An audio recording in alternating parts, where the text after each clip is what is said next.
So I want you to imagine a democracy where every eligible citizen can cast their vote effortlessly, whether regardless of where they live, their income, or their physical ability. Now I want you to ask yourself, is this truly the case today?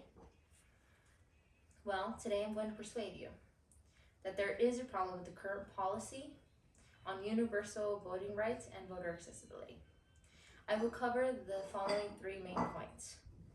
So first, the problem with the current policy and highlighting the importance of universal voting rights.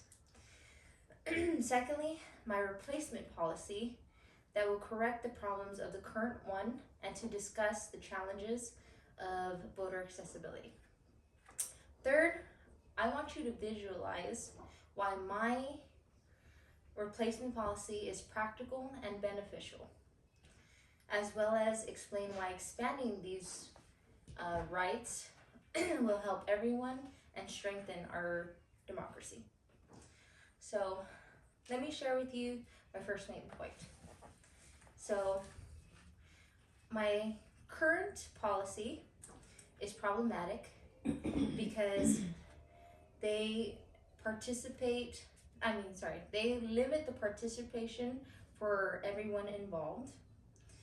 They uphold the principle that every citizen has equal access to casting their vote and why it needs to be replaced.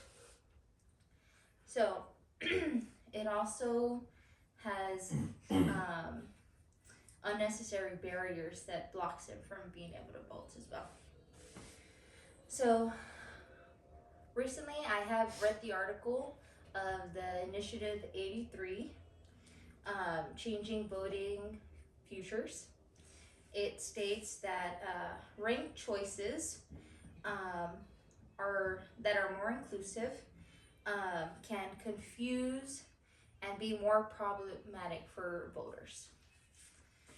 They can enforce strict ID laws, which can be unhelpful for people who are low income, or especially people who are young and are trying to vote. The suppression tactics are limiting those polling locations, as well as having less access to being able to vote and participate. So now that I have discussed my first main point, which is the problems of that current policy, I will explain now my second main point, which aims to address these issues, like, for example, polling locations, more inclusive practices, and universal voter ID. And expanding those voter periods can help with making the lines less longer when you're trying to vote, and can help people get more time into actually making that vote. From that, I have read from this academic journal called Voter Competence with Cumulative Voting. It states that the political process leading to the nominations and the elections are not allowing people to be able to vote, having less opportunity to do so. And from that, it is difficult from not expanding those early voting times, being able to cast your ballots multiple days ahead, and not allowing those travel barriers for those people who are far away, or people who have those disabilities that are having a hard time getting to those locations. And for voter ID, making it easy and free for people who are younger, and especially those who are elderly, to have more access to understanding on how to be able to vote. So now that I explained my first main point about problems of the current policy, and my second main point about my replacement policy that will correct the current one, my final point suggested that policy is very practical and beneficial. So from that, increasing voter participation will strengthen our democracy, as well that we can increase voter turnout to more a representative government, as well as enhancing our voter accessibility for greater trust and confidence for other generations to be able to feel confident in making their vote and wanting to be able to vote. So with my plan, it proposes for those reforms that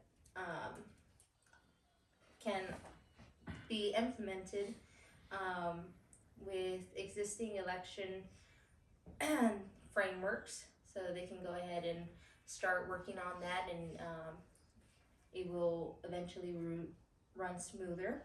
And as for long term, hoping that we can promote voter education, and that'll help develop a lifelong civic engagement. So as for my conclusion, I have shared my final